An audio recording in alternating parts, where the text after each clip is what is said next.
Est-ce qu'en Zoom, vous voyez la présentation? Oui, Ok. oui.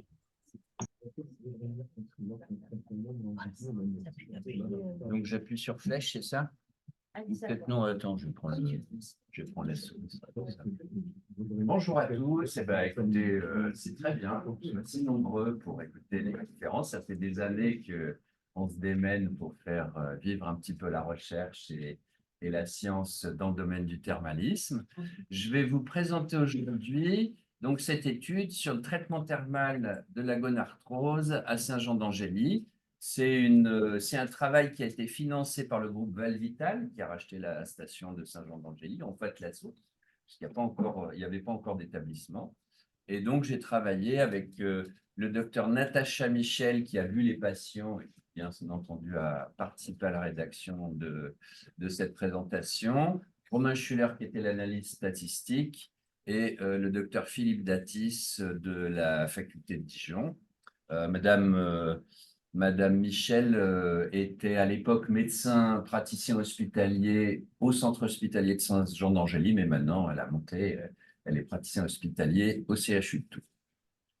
Donc, il faut savoir que l'agrément d'une nouvelle station thermale ou d'une nouvelle source nécessite l'agrément de l'Académie de médecine et que depuis 2016, il y avait des guides de bonne pratique qui avaient demandé à ce que tout agrément d'une nouvelle source ou d'une nouvelle station fasse l'objet d'un essai randomisé de bonne qualité avec un statisticien professionnel, un médecin thermal, donc qui était moi, et puis un universitaire au minimum pour être validé par l'Académie de médecine. C'était l'article de Conneau qui est dans la célèbre revue Presse thermale et climatique que dirige Pascal ici présente.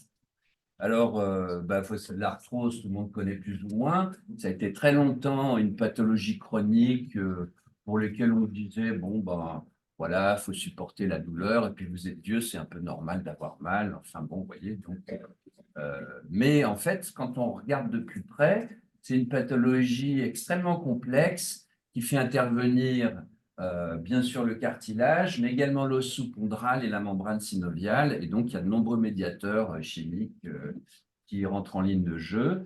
Et comme facteur de risque, ça vous les connaissez, on sait qu'il y a les facteurs extérieurs, comme l'activité physique qui est plutôt bénéfique, et puis des facteurs propres au sujet, comme l'excès de poids, et il y a également une responsabilité importante de la génétique, en particulier dans les formes généralisées d'arthrose que l'on voit habituellement en cure thermale, puisque c'est rare que les gens n'aient qu'une seule localisation d'arthrose. Ce qu'on voit en général quand on les envoie en cure thermale, c'est justement qu'ils ont de l'arthrose un peu partout.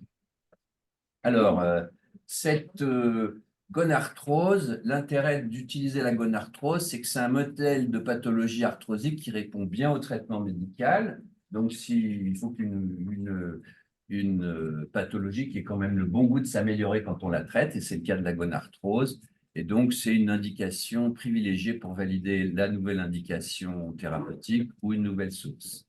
Il y a eu plusieurs revues de la littérature, dont certaines qu'on a faites, la dernière en 2016, qui montrait qu'il y avait déjà pas mal d'essais concluants, mais pas tous de la qualité méthodologique de celui qu'on a fait cette fois-ci. Ce qui est un peu curieux, simplement, c'est que malgré cette littérature abondante, lorsqu'il y a des recommandations internationales sur la gonarthrose, le traitement thermal est régulièrement oublié. C'est même pas qu'on regarde les essais et on dit, bah non, ils ne sont pas de bonne qualité, donc on n'en parle pas, c'est qu'on ne pense pas à lister la cure thermale dans les thérapeutiques potentielles de l'arthrose du genou. Donc les dernières qui en ont parlé, c'était l'ORC, c'est la Société internationale de recherche sur l'arthrose, en 2014, qui avait quand même fini par admettre que la cure thermale pouvait avoir un intérêt dans les formes généralisées d'arthrose, et chez des patients ayant une comorbidité. Parce qu'évidemment, dans ce cas-là, c'est plus difficile de donner des antalgiques, des anti-inflammatoires, etc.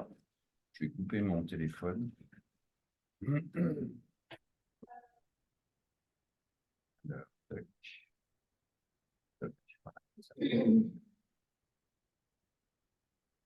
Donc, depuis, les différentes recommandations ont régulièrement doublé l'arthrose du genou.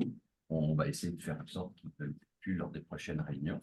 Alors, donc, l'essai dont je vous parle ici, c'est un essai randomisé avec 1 sur 1, le rapport entre le groupe témoin et le groupe traité.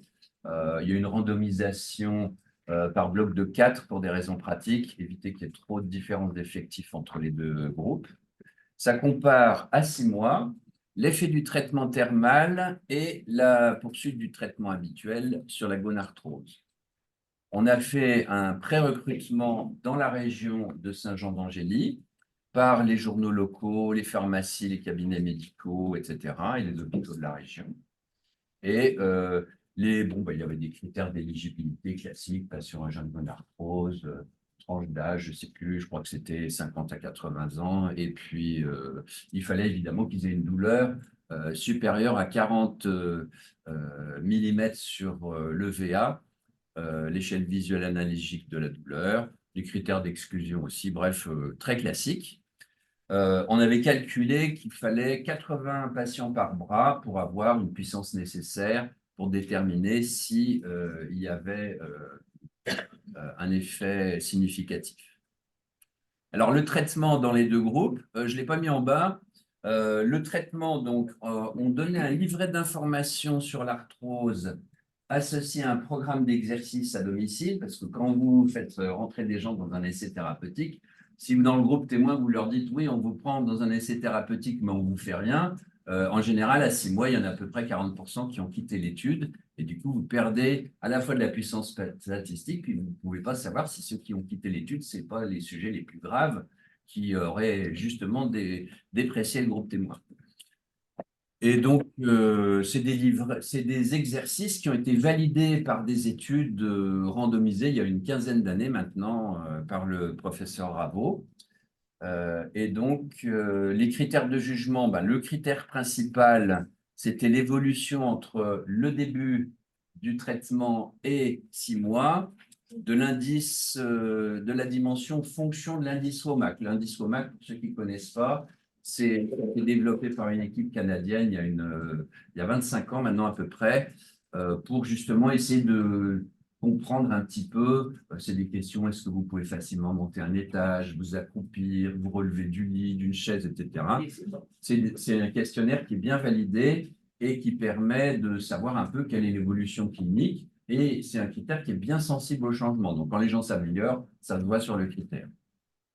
Après, il y a d'autres critères accessoires, la douleur classique par échelle visuelle analogique, le score douleur du domaine WOMAC, parce que le domaine WOMAC, il a l'indice WOMAC, il a 3 domaines, douleur, raideur et fonction.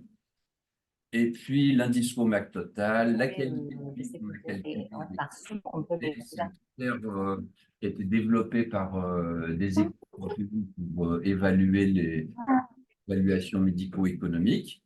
Il y a d'autres critères qu'on a rajoutés après coup, mais qui sont très intéressants, qui est le fait que le patient ressente une amélioration pertinente par rapport à lui. Parce que si vous faites une étude sur l'arthrose du genou, que vous mettez 500 patients, par exemple, quand vous les voyez à 6 mois, il peut y avoir un groupe qui a progressé de 1 degré, puis l'autre de 3 degrés. Statistiquement, ça va être significatif. Mais les patients, eux, ne vont pas voir la différence. 2 degrés, si vous ne pouvez pas franchir les marches d'escalier, ça ne va pas vous permettre de les franchir plus facilement. Donc, la pertinence de l'effet clinique et puis le fait de se retrouver dans un état satisfaisant. Très souvent, vous savez, quand vous traitez l'arthrose du genou, les gens ils disent « oui, votre traitement, il était bien, mais j'ai encore mal ».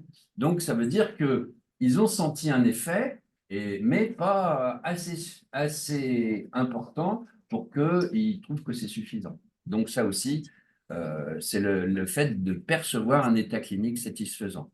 Et puis après, il y a des échelles, on a fait des échelles de Likert pour dire si le patient se sentait amélioré, si le médecin investigateur avait l'impression que le patient était amélioré. On a calculé la tolérance des traitements, la consommation de soins, de façon assez grossière, hein. L'évolution des traitements associés et le fait d'avoir eu ou non une chirurgie. Bien entendu, si dans un groupe, il y avait un patient opéré, on considérait que c'était un échec. Alors, je suis désolé, j'ai oublié de traduire cette diapositive. On a examiné 207 patients. Il y en a 34 qui ne remplissaient pas les critères d'exclusion, qui ont donc été exclus. Donc, la randomisation a porté sur 173 patients, 87 dans le groupe contrôle et 86 dans le groupe balnéothérapie. Ça veut dire, c'est un faux ami. En anglais, balnéothérapie, ça veut dire cure thermale, alors qu'en français, c'est soin dans l'eau du robinet. C'est pour ça qu'on n'aime pas tellement ce terme anglais. Il y en a finalement qui ont été éliminés après coup, soit parce que le WOMAC était inférieur à 30, soit parce que, bon, vous voyez, dans le groupe cure thermale, il y avait un cancer de la prostate, et puis des gens qui ont fait finalement une injection dans le genou. Donc là, on ne pouvait pas évidemment évaluer ces patients. Et on a exclu dans le groupe cure thermale des patients supplémentaires, soit parce qu'ils avaient retiré leur consentement, soit parce qu'on ne savait pas, en fait, ils étaient disparus dans la nature. Et à peu près pareil dans l'autre groupe, vous voyez. Finalement, on a analysé 74 patients dans le groupe cure et 71 dans le groupe contrôle. Alors, les résultats, donc les deux groupes de patients avaient des caractéristiques similaires au départ, pas de différence vraiment significative. Donc, vous voyez, groupe contrôle, en moyenne, le VA fonction qui était sur une échelle de 100, c'était 54, donc quand même déjà un retentissement fonctionnel assez important, 56 dans le groupe cure. À 6 mois, le groupe contrôle n'avait pas beaucoup bougé, ce qui est un petit peu d'ailleurs surprenant parce que normalement, dans l'étude de validation des exercices à domicile, il y avait un effet qui était un petit peu supérieur. Et par contre, vous voyez que dans le groupe cure thermale, ça descend à 37, donc c'est quand même une amélioration qui n'est pas négligeable, 18,2 de différence, et donc c'est une différence qui est statistiquement significative. Je ne vous ai pas mis tous les critères accessoires parce que je croyais que j'avais que 10 minutes de temps de parole, donc j'ai mis les principaux. On a, vous voyez, donc le fait d'être dans un état clinique acceptable, que ce soit à 21 jours, à 3 mois et à 6 mois.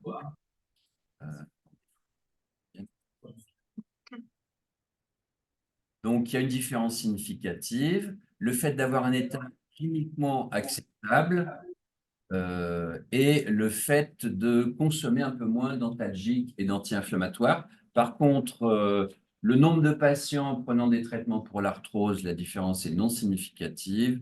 De la même façon, le nombre de consultations pour arthrose, de chirurgie pour arthrose, c'est non statistiquement significatif. Il y a dans le groupe cure 2 patients opérés, vous voyez, à 6 mois, et dans le groupe témoin, 1 patient opéré à 3 mois. Donc, c'est quand même des gens qui étaient bien gênés pour qu'on les opère. Il y a un petit schéma pour mieux se rendre compte de l'évolution de la douleur entre J0 et 6 mois. Vous voyez, en vert, vous avez le VA de Stilson. En bleu, alors attendez, non, je vous dis une bêtise. Non, en vert, c'est le groupe contrôle, en bleu, c'est le groupe témoin, et puis donc le pointillé, c'est le WOMAC, et le trait continu, c'est le VA. Et on voit qu'il y a quand même une différence entre les groupes. Je n'ai pas mis les écarts types, mais ça ne se recoupe pas. Si on regarde le pourcentage de patients avec une amélioration cliniquement pertinente, là encore, vous voyez, il n'y a pas photo. Le groupe témoin, ils sont en fin de cure, il y en a il y en a à peu près 15% qui ont une amélioration cliniquement pertinente. Et dans le groupe cure, c'est plutôt 55%. Et le pourcentage est à peu près similaire à 6 mois. Donc, en conclusion, donc, non, d'abord, il faut quand même comprendre que c'est une étude qui a des limites méthodologiques. Certaines, bon, l'absence d'insu des patients, on ne peut pas y faire grand-chose. Les patients, ils savent bien s'ils ont reçu un traitement ou pas. On a essayé de diminuer ça en leur proposant le programme d'exercice à domicile, mais c'est clair que si vous demandez aux gens de faire 10 minutes d'exercice tous les matins ou si vous leur proposez une cure, c'est pas pareil. Je crois que je me demande si j'ai pas sauté une diapo là. Attendez, je reviens. Le traitement, on n'a pas tellement parlé. Ah oui, c'est ça. Traitement des deux groupes, j'ai celle-là. Il y avait 18 bains, aérobains et douche avec immersion. Donc, c'est des séances de 10 minutes avec une eau entre 34 et 38. 18 applications de boue à 45 degrés pendant 10 minutes sur les deux genoux. Si les gens avaient mal ailleurs, on leur mettait aussi de la boue sur les autres zones douloureuses. Et il y avait 18 massages sous eau réalisés, donc toujours par des kinésithérapeutes diplômés, c'était obligatoire en France, et sous une rampe à infusion d'eau à 38 degrés. Alors, je reviens à la fin. Non, je suis parti dans le mauvais sens. Conclusion. Alors, donc, l'absence d'insu des thérapeutes, c'est vrai que normalement, dans les études qu'on avait fait avant, les gens qui étaient inclus dans l'expérimentation, on les mettait noyés dans le flot habituel des curistes de la station avec le même carton de soins, etc.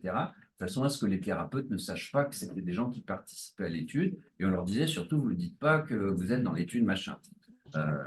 Donc, il y a aussi le fait, donc, ce qu'on a dit, absence de traitement dans le groupe contrôle, ça a été déjà confirmé, méta-analyse. Ça surestime aussi la différence entre les groupes, c'est comme l'absence d'insu. Bon, du coup, l'effet thérapeutique, la différence entre les deux groupes est un peu supérieure à celle qu'on attendait, puisqu'on attendait une différence de 5, et puis finalement, c'était une différence de 10 sur 100, vous voyez. Mais on peut quand même dire que le module thermal de Saint-Jean-d'Angély permet d'améliorer l'état fonctionnel des patients atteints de gonarthrose. Ça, c'est le WOMAC fonction. Le critère principal que vous avez vu, il est corroboré par beaucoup des critères accessoires. Je ne vous ai pas mis toutes les, notamment l'appréciation du médecin, l'appréciation du patient, mais c'était positif, c'était significatif. L'effet du traitement thermal est d'au moins 6 mois, puisqu'on a fait notre évaluation à 6 mois et qu'elle est significative. Et donc, ça permet de valider que la station thermale de Saint-Jean-d'Angély est capable de soulager les douleurs de la gonarthrose. On souligne également, je ne vous l'ai pas mis parce qu'en fait, il n'y avait pas grand-chose, que la tolérance au traitement était très bonne. Il n'y avait pas de différence entre les deux groupes. Les deux groupes n'ont pas déclaré d'effets secondaires graves. Il y a eu quelques effets secondaires minimes, quelques accentuations des douleurs des genoux, des infections urinaires, etc. On n'a pas eu d'érysipèle. Pour ceux qui vont pratiquer le thermalisme, je signale que c'est une des choses à surveiller pendant la cure. Il faut bien surveiller les espaces interdigitaux parce que c'est souvent, ça débute par une petite mycose et puis paf, à un moment, les gens commencent à avoir de la fièvre, ils ne savent pas où ça se passe. Et puis quand vous regardez la jambe, vous avez une jambe qui commence à rougir. Il faut toujours penser à l'érysipèle. C'est un des effets secondaires classiques de la cure rhumatoïde. Et ben, je crois que c'est tout. Voilà, je vous remercie. C'est bon. Quelques questions. Voilà. Bien, on remercie le docteur Forestier pour cette étude brillante, comme d'habitude. Ce d'exposé lumineux également. Nous sommes coutumiers de ces présentations. On a peut-être le temps pour quelques questions. Moi, j'en aurais une. Est-ce que tu as comparé les résultats de cette étude avec l'étude thermarthrose, puisque bon, c'est l'étude de référence qu'on avait fait? Tout à fait. Alors, dans thermarthrose, il y a un critère qui permet de comparer les études entre elles, c'est le nombre de patients à traiter pour en améliorer un. Donc, dans l'étude de Saint-Jean-d'Angély, il faut traiter 2 patients pour en améliorer un. Et dans l'étude thermarthrose, il me semble que c'était 1,3 ou 1,4 de mémoire, je ne me rappelle plus bien, mais c'était en 1988, donc c'était plus ancien. La différence entre les groupes, on avait une amélioration un peu inférieure du groupe traité thermal, parce que ce n'était pas les conditions expérimentales. Là, à Saint-Jean-d'Angély, c'était un module qu'ils ont créé pour l'étude. Donc, tout était rutilant, neuf, il n'y avait pas d'attente aux soins, il n'y avait pas d'attente comment dire, au vestiaire, etc. Donc, c'était vraiment des conditions expérimentales, un peu comme ce que font les laboratoires pharmaceutiques quand ils veulent faire une étude contre placebo. Tout le monde est bien cadré. Bon. Et puis, par contre, le groupe témoin s'est moins bien amélioré parce que je pense qu'il Et probablement, ils ont eu un petit peu moins la pression pour faire les exercices à domicile. On les avait vraiment tannés quand on avait fait l'étude thermarthrose pour qu'ils fassent vraiment leurs exercices. Ce qui manque peut-être aussi, là, je ne l'ai pas dit, mais à mon avis, dans un traitement de la gonarthrose, il faudrait qu'il y ait de la piscine. Mais il se trouve qu'à Saint-Jean-d'Angély, ils n'ont pas de piscine, donc ils n'ont pas donné de la piscine. Mais je pense que les mouvements en piscine, quand vous soignez des patients qui ont de l'arthrose, c'est très utile. C'est vraiment, en plus, c'est ce qui est le plus validé par des études scientifiques. C'est-à-dire que si vous regardez la littérature, la boue, on ne sait pas trop dans les méta-analyses si ça marche. Le massage, c'est un peu limite. Par contre, alors exercice en piscine, ça sort à chaque fois. D'autant que sur le plan pratique, 18 massages dans le cadre d'une cure, c'est extrêmement Ça se fait moins. Ça se fait. C'est dur de trouver des kinés. Voilà, donc il vaut mieux faire- On aimerait les faire, mais effectivement, c'est pas facile. Oui. Est-ce que les témoins avaient accès à une cure? Alors non, apparemment, on l'aura pas pour. Imagine, Oui. médecin. Je pense que sur le plan ils n'ont pas changé grand-chose parce que souvent, quand on fait ce design, les gens, quand on les revoit à 6 mois, ils disent bah oui, enfin, de toute façon, je ne peux pas m'être amélioré puisque vous m'avez encore rien fait. Donc là, on voulait vraiment qu'ils aient l'impression que le traitement, c'était les exercices à domicile. Mais ils savaient, c'est probablement ce qui fait d'ailleurs la différence entre les deux groupes, ils savaient qu'il y avait un autre groupe qui avait des soins thermaux. Est-ce qu'il y a des études après randomisées où on va spécifiquement regarder en quoi l'eau minérale va apporter quelque chose versus, alors je ne sais pas si c'est versus une eau la cure thermale, c'est un ensemble de choses avec aussi le repos, etc. Est-ce qu'on a des études qui nous prouvent en quoi une eau dans une salle thermale particulière va apporter un bénéfice par rapport à la même chose, donc on prend en compte le repos, l'indication thérapeutique, etc. Et donc, une eau distillée sans aucun minéraux, par exemple, pour prouver du coup que c'est cette composition spécifique qui justement doit rester, comme on l'a vu au niveau de la législation, parfaitement identique. En quoi cette eau spécifique apporte quelque chose? Est-ce qu'il y a des essais Alors, il y en a pas mal, des essais, pas trop faits en France, parce que moi, personnellement, quand je fais une étude, ce qui m'intéresse, c'est l'effet global du traitement thermal, pas l'eau spécifiquement. Mais c'est vrai que dans beaucoup de pays, en Turquie, en Hongrie, dans les pays d'Europe où il y a beaucoup de thermalistes, comme chez nous, et même parfois plus, ils comparent l'eau thermale. Le problème, c'est que par manque de moyens, c'est souvent des petites études, il y a 20, 30 patients par groupe, et à ce moment-là, isoler l'effet du traitement thermal, c'est plus l'effet de l'eau thermale elle-même, en faisant des bains dans l'eau thermale et dans l'eau du robinet. C'est plus difficile de démontrer une différence. Et puis, de toute façon, il n'y a jamais vraiment d'insu des patients, puisque si vous allez dans une station thermale et que vous trempez dans de l'eau soufrée, ça sent l'œuf pourri. Quand vous êtes dans l'eau du robinet, vous voyez bien, puis l'eau est jaune. Quand vous êtes dans l'eau du robinet, vous voyez bien, l'eau elle est transparente. Donc, il n'y a pas réellement d'insu du patient. Après, est-ce que je pense, moi, que l'eau a un effet supérieur? Alors, cela dit, ces études, elles sont positives, mais on ne sait pas combien d'études négatives n'ont pas été publiées qui ne montraient pas de différence entre les groupes. Donc, moi, personnellement, je pense que l'eau n'a qu'un caractère très accessoire si elle a un effet. Et ce qui est important, du coup, c'est la qualité des soins, qualité des massages, qualité de la supervision des effets de la rééducation en piscine, parce que si vous faites des groupes de 50 patients en piscine, c'est pas pareil que vous faites des groupes de 6, 10 ou 12 patients. Donc, vous pouvez surveiller individuellement, vérifier qu'ils font bien les bons mouvements. Donc, je pense que la qualité des soins, c'est important.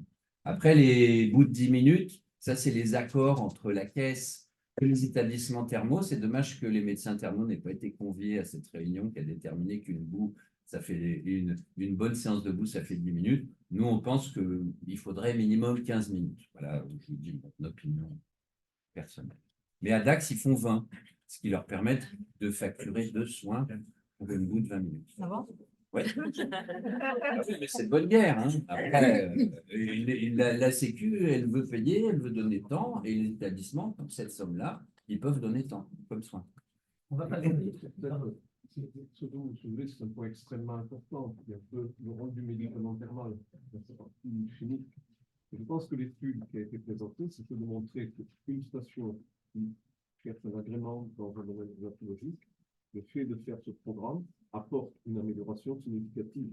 On ne cherche pas à démontrer l'effet d'une eau qui, là, je crois, est sulfatée, calcique, chaude, c'est-à-dire aussi par analogie proche de l'eau de pas mal de stations qui ont la même orientation. Traditionnellement, les stations rhumato, c'est soufré. Après, il y aurait une autre discussion, c'est de savoir est-ce qu'en vue de l'agrément rhumatologique, il faut se limiter à un exemple, c'est un très bon exemple qui est la gonarthrose, et est-ce qu'on peut extrapoler à toutes les autres orientations? Mais ça, j'allais dire, c'est un autre débat. Il faudrait qu'on fasse des études sur le mal de dos, mais c'est beaucoup plus difficile d'améliorer la lombalgie chronique. Et d'ailleurs, on est en train d'en faire une en ce moment, là, notamment avec Dax et puis d'autres stations, à Budapest, etc. Et on a des gros problèmes de recrutement. On est à 4 ans de recrutement, on devait recruter 600 patients. Et la première année, je crois qu'on a recruté 11 patients. On s'est un peu fouetté. On doit être à 100, 110 patients, mais vraisemblablement, on est en train de dépasser le budget de l'étude et on va être obligé d'arrêter avant d'avoir le nombre de patients.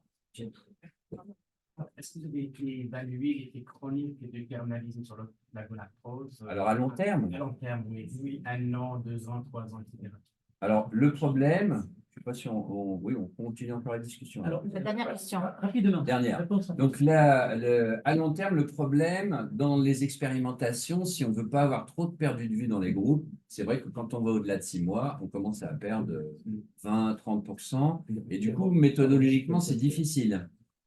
Et donc, moi, j'avais fait, mais alors il y a de ça encore plus longtemps, il y a une trentaine d'années, non, 25 ans peut-être, une étude où j'avais fait 2 cures consécutives, mais entre la première et la deuxième cure, il y avait quand même 25% des patients qui n'étaient pas revenus. Donc, j'avais fait l'étude sur le nombre de patients qui étaient une cinquantaine, qui avaient fait la cure 2 années consécutives, et ils avaient eu à peu près le même effet thérapeutique la première année et la deuxième année. Donc, ce n'était pas un hasard qui s'améliore après avoir été vu. Il s'était amélioré, l'état fonctionnel s'était amélioré, ça s'était redégradé l'année d'après, et de nouveau, avec la deuxième cure, ça s'était amélioré. Alors, on va passer à la deuxième présentation, parce qu'on a déjà pris un petit peu de retard. Donc, Madame Massardier va nous parler d'une étude comparative sur l'efficacité des cures thermales dans la gonarthrose. On y est toujours. Et là, c'est entre la France et l'Italie.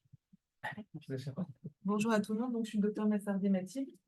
Je suis spécialiste en médecine physique et réadaptation et fraîchement diplômée de la capacité d'immunologie et cogniatologie médicale avec le professeur Alexis. Donc je vais vous présenter ici une étude qu'on a réalisée comparative au sujet du thermalisme entre la France et l'Italie. On a comparé l'efficacité des cures thermales dans le contexte de la gonarthrose. Donc, on voudrait parler également des études du docteur Forestier. Donc, je tiens en premier à remercier d'abord le professeur Camille ainsi que le docteur Danan pour l'élaboration de ce travail.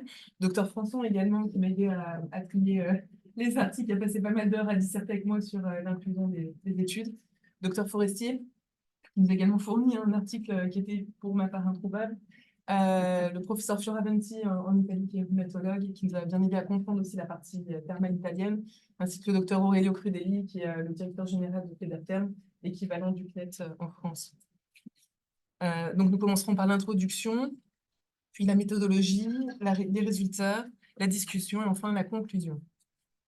Donc, la durée des cures thermales, donc on sait qu'elle varie en fonction des pays, en fonction des pathologies, en fonction de l'état de santé du patient. Cure thermale en France, il faut compter 18 jours. En Italie, c'est 12 jours. Dans ces 2 pays, donc on a une prise en charge financière par un organisme de santé. L'arthrose, donc comme vous le savez, c'est la pathologie rhumatismale la plus fréquente et la gonarthrose, la localisation la plus commune dans l'arthrose.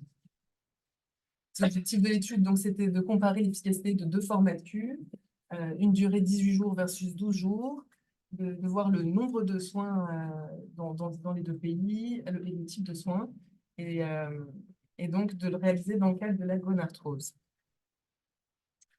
Pour cela, donc, au niveau de la méthode, nous avons recherché des articles dans 5 bases de données, PubMed, Web of Science, Embase, Cochrane et Pedro. Pour les 4 premières bases de données, nous avons utilisé les mots-clés dans les 3 langues, en anglais, en français, en italien. Ici, j'ai repris pour la lisibilité du PowerPoint uniquement les termes en français. Thermalisme, crénothérapie, balnéothérapie, eau minérale naturelle, eau thermale, médecine thermale, hydrothérapie, eau de source et fangothérapie. Pour Pedro, le moteur de recherche dans la base de données est beaucoup plus restrictif, il est uniquement en anglais. Et donc, j'ai mis donc ni ostéoarthritis, donc pour la gonarthrose, SPA, Friends pour la partie française.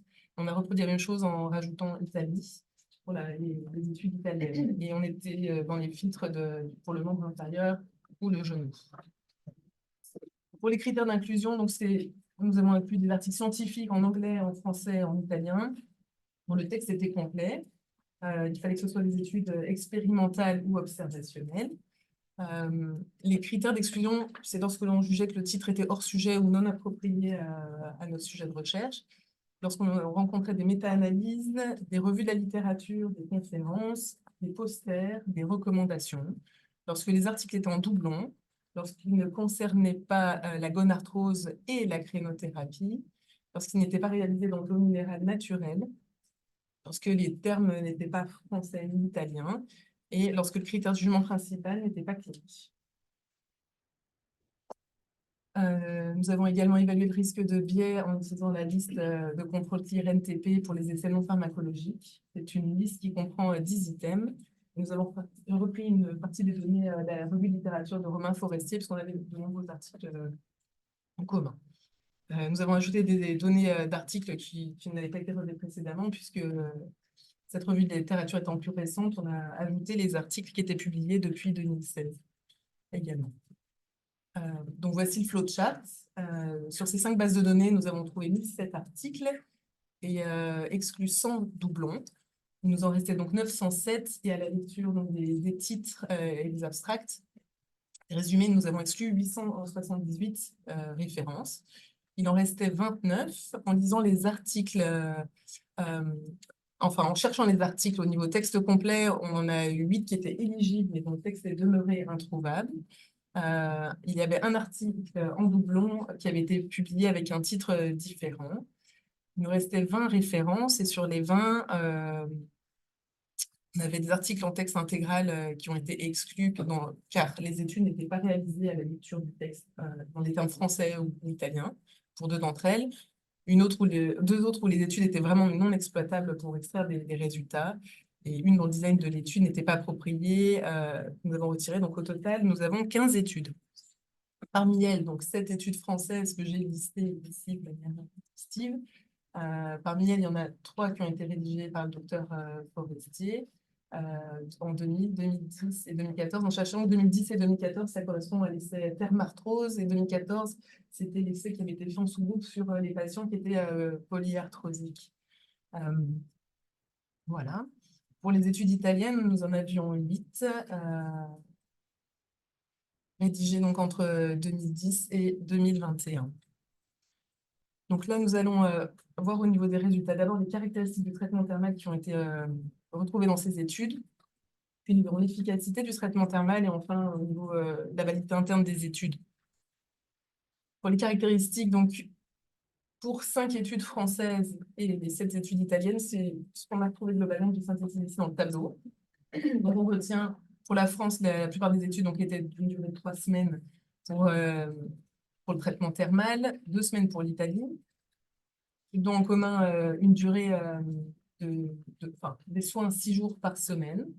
En France, on retrouvait principalement 4 soins, donc soins debout, massage manuel sous infusion d'eau minérale, mobilisation articulaire en piscine et bain à l'hydrogène. Pour l'Italie, c'était pour 7 articles, à chaque fois 2 soins qui étaient proposés, la boue thermale en application locale sur les genoux et le bain à corps entier ou parfois localisé au niveau du genou. La durée des soins, vous voyez qu'elle est globalement similaire, hein, entre 10 et 20 minutes. Si on fait un focus sur les études italiennes, donc vous avez remarqué que j'en ai parlé de 7 sur 8 qui avaient 2 soins qui étaient cités à chaque fois. Il y a que l'étude du professeur Fioravanti de 2012 qui comparait un seul bain d'eau thermale de 20 minutes versus le traitement conventionné de la gonarthrose à sec, c'est-à-dire kinésithérapie, les traitements anti-inflammatoires, les injections intra-articulaires d'anti-inflammatoires d'acide hyaluronique.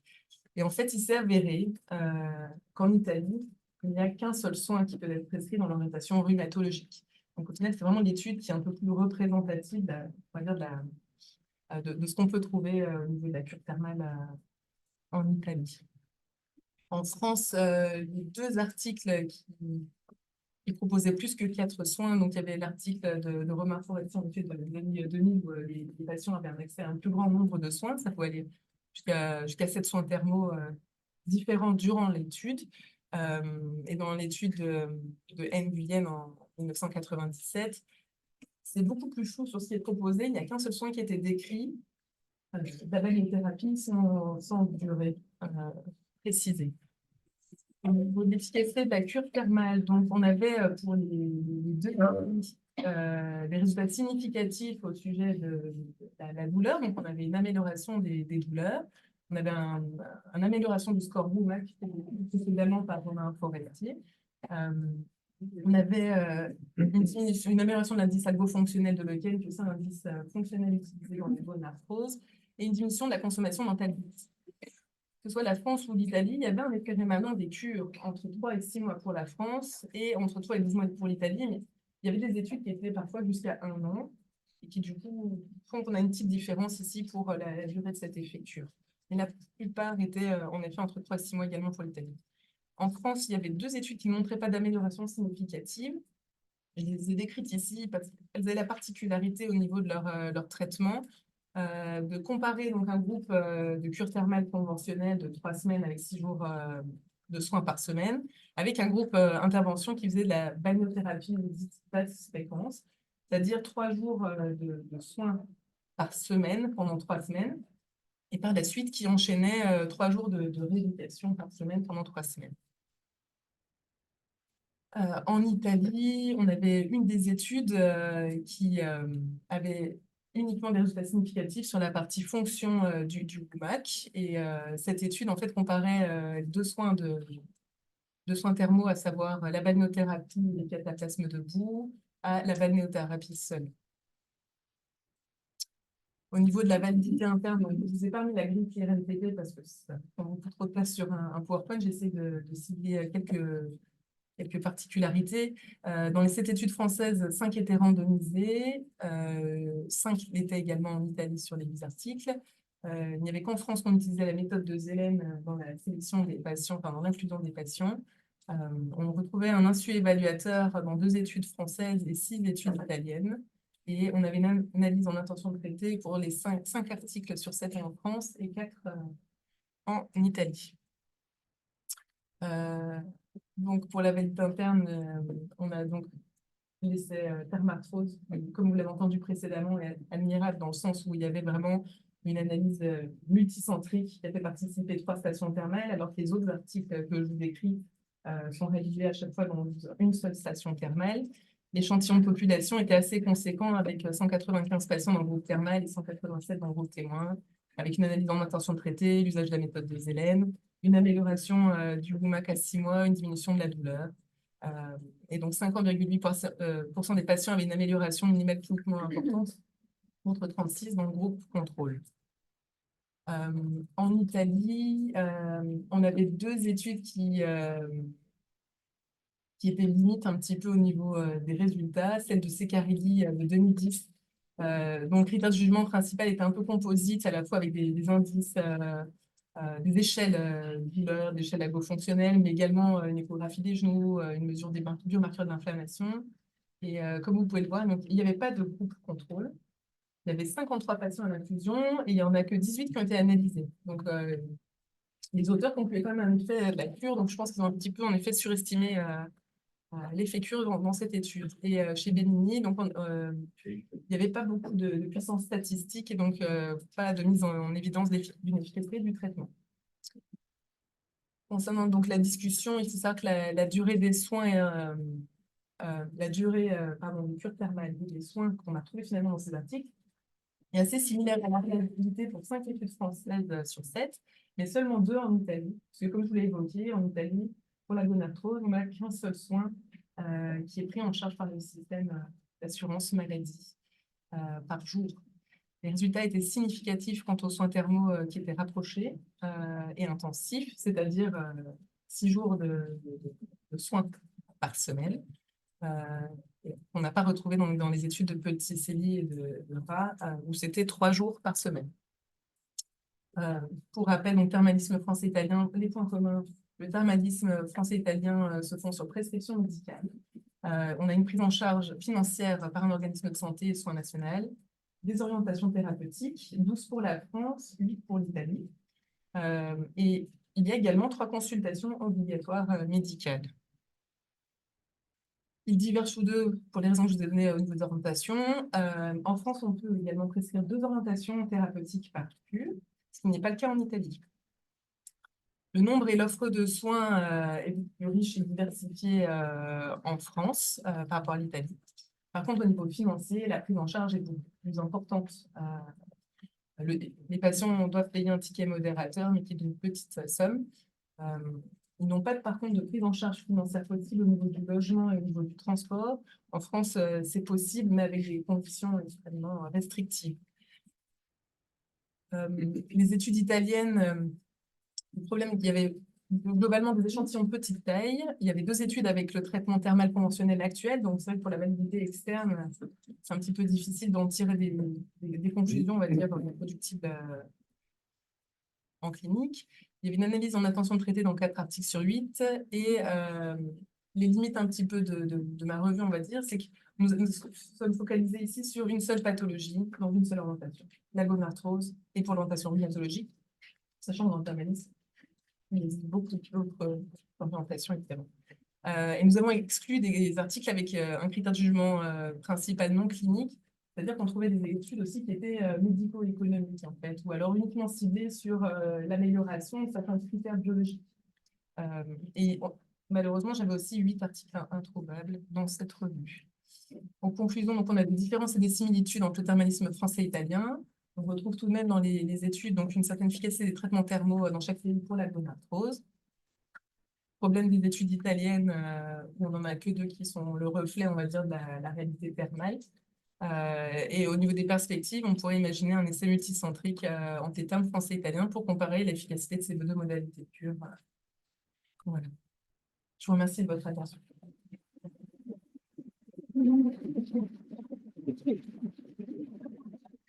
Merci. C'est une étude tout à fait intéressante où on sort de nos frontières et on voit un petit peu ce qui se passe ailleurs. Et puis finalement, on voit que le thermalisme français, il est quand même bien loti par rapport à certains. Mais les perspectives que vous annoncez là sont évidemment toujours intéressantes pour voir en matière de durée de soins, en matière de type de soins, ce qu'on peut faire pour progresser dans le domaine. Alors on a place peut-être pour une question. Sinon, peut-être. Il y a une réflexion. Si j'ai bien compris, vous comparez deux approches thermales. Et les grosses différences, c'est que d'un côté, les 2 semaines, et la France semaine. Donc déjà, on a une durée qui est différente. Et deuxièmement, dans ce que j'ai retenu aussi, c'est que d'un côté, c'est plutôt en Italie de la balnéothérapie ou de la flangothérapie passive, alors que dans le côté français, on rajoute des soins de massage, des soins de kiné éventuellement, qui donnent une note active et réhabilitative. Donc, ce qui veut dire, c'est quand même des approches sensiblement différentes. Mais en sachant qu'ici, on parlait uniquement de la prise en charge par un organisme de santé, donc les études se sont collées à ça. Et dans la réalité, en ayant discuté avec nos confrères italiens, les patients italiens n'hésitent pas à se rajouter des soins. C'est-à-dire, il n'y en a qu'un seul, c'est pas grave, ils se rajoutent des soins de boue, ils vont se rajouter de la kinésithérapie à sec aussi en parallèle sur prescription médicale, des soins de confort. Et donc, c'est ce qui manque ici, parce que dans les études italiennes, ils disaient aussi poursuite du traitement habituel. Donc, qu'est-ce qu'ont pris les curistes dans ces études à côté? Ça, on ne l'a pas précisé. La deuxième chose également, en discutant avec les confrères italiens, vous avez remarqué qu'il y a beaucoup d'études italiennes où il y a 2 soins qui sont étudiés. Alors qu'en réalité, eux n'en ont qu'un seul à proposer dans la prise en charge financière. Et on sentait qu'en tout cas, nos confrères essayaient de demander en fait, au système national pour le remboursement des cures, d'avoir au moins 2 soins remboursés. Oui, c'est boue et piscine en général. Voilà, ils aimeraient en tout cas avoir un remboursement boue et piscine. Et c'est pour ça que je me suis demandé si les études notamment celle de Benigni, ils n'essayaient pas de comparer en effet les deux soins pour dire regardez c'est efficace par rapport aux soins classiques, la balnéo, pour peut-être le valoriser auprès de leur système de santé. Il y avait juste une question. Oui, je rejoins monsieur le professeur Hérisson. Dans la mesure où en Italie, c'est plus court, mais il y a pas mal de hormothérapie. Par expérience, je connais la région de la région de Venise, là où il y a oui, Grotto, Albano et Grotto. Et donc, est-ce qu'on peut comparer vraiment les deux choses dans la mesure où ce n'est pas la même chose? Et j'en rejoins tout à fait, monsieur le professeur. Je suis d'accord avec ça, non comparable. C'est vrai que là, on s'est focalisé là-dessus, puis on a découvert au fur et à mesure le système thermal italien et en effet, ce qui était proposé également dans les études. Je vais être très court et rapide. N'avez-vous pas peur que l'assurance maladie s'empare de cette étude pour réduire la durée de J'ai eu un appel en santé, c'est pour ça que j'ai mis aussi beaucoup de, comment dire, j'ai dit les choses avec beaucoup de prudence, parce qu'en effet, je trouve que les études italiennes ne sont pas à 100%, voilà. Je pense qu'il faudrait faire encore quelque chose d'autre avant d'avoir une véritable conclusion. Voilà, merci encore. On va passer à la présentation suivante. Donc, c'est une revue bibliographique sur la médecine thermale et médecine du sport par le docteur Halimi. Je vous laisse la parole. Bonjour à tous et toutes. Ça fait plaisir de voir quelques visages familiers. Je me présente du coup Abdel Halimi, médecin généraliste remplaçant mon thésée sur Toulouse. J'ai fait le DU de médecine thermale l'année dernière avec le professeur Jean-Louis Montastric qui m'a dirigé. Et donc je tiens à le remercier, il n'est pas là aujourd'hui, mais c'est important. Donc moi je vais vous présenter mon sujet de mémoire de l'année dernière. C'est une revue narrative sur la médecine thermale et la médecine du sport. Donc pour ma part, on va suivre un plan PIC, type IMRAD. Alors, comme vous le savez, la médecine du sport, ça se focalise essentiellement sur les problèmes liés à l'activité physique, alors que la médecine thermale va utiliser les bienfaits de l'eau à des fins thérapeutiques. Et quant à la balnéothérapie, elle va combiner l'utilisation d'eau chaude, de minéraux et de techniques spécifiques. Et cette dernière peut avoir un potentiel sur l'amélioration de la récupération musculaire chez les sportifs et la réhabilitation des blessures. Mais il est quand même nécessaire de faire une analyse de la littérature pour pouvoir l'affirmer et évaluer ces affirmations. D'où l'objectif de ma revue, c'est de voir, d'explorer ce lien entre médecine thermale et médecine du sport. Donc, concernant le matériel et méthode, les critères d'inclusion des articles, en fait, seuls les essais cliniques randomisés et ou en double insu ont été intégrés. Et les articles qui étaient antérieurs à 2010, je les ai exclus. Ceux qui n'étaient pas directement liés à la médecine thermale et à la médecine du sport également. Et surtout, les articles en fait, dont les participants avaient des pathologies chroniques, je les ai éliminés, notamment BPCO, il y avait aussi de l'AVC. Ceux-là, je les ai mis de côté. Et bon, bien évidemment, tout ce qui était en langue autre que anglais ou français, je les ai retirés.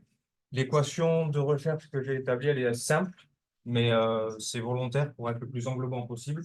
On peut utiliser les termes en anglais balnéothérapie et sport avec les filtres qui sont en lien avec les critères. Excusez-moi, on ne voit pas bien, surtout pour ceux qui sont en visio. D'ailleurs, j'ai oublié de leur dire bonjour. Bonjour à vous.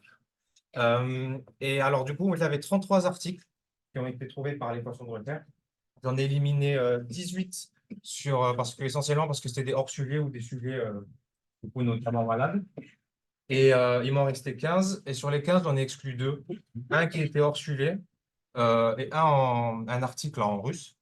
Et pour la petite anecdote, le hors-sujet, c'était l'effet de l'ingestion de la glace pillée comparé avec l'immersion froide, mais avant l'effort. Donc, on trouvait un peu de tout. Et il m'en restait donc 13 que j'ai inclus.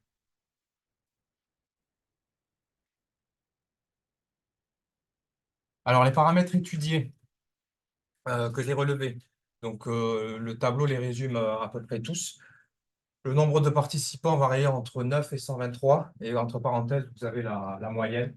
Donc, on est à peu près à 35 participants par étude, essentiellement des hommes, plutôt d'âge de jeune âge, 34 ans en moyenne, avec entre les groupes témoins et les groupes traités, c'était à peu près similaire. On est à entre une vingtaine de participants. Sur les 13 articles, presque un peu plus de la moitié, c'était des essais croisés. On en retrouvait pas mal d'essais croisés. Et tous les articles, les 13 étaient avec tirage au sort, mais par contre, aucun n'était en double aveugle. Et la durée des expériences oscillait entre 1 à 18 semaines et pour une moyenne de 2 semaines. C'est assez large, mais grosso modo, en plus, on se retrouve sur 8. 8, c'est un peu, enfin, par rapport aux 3 semaines de cure thermale, justement, qui était mentionné un peu. Avant, on est quasiment à plus du double. Alors, j'essaie de relever le type d'eau, mais sur les 13 articles, il n'y en a eu que 3 qui l'ont mentionné. Et la température de l'eau, elle variait entre 8 degrés et 105 degrés, parce qu'il y avait de l'immersion en eau froide, il y avait des bains contrastés, il y avait du sauna. Donc, avec une moyenne à 38, 40. Alors, là, ce que j'ai essayé de faire, c'est de synthétiser un peu les infos les plus marquantes.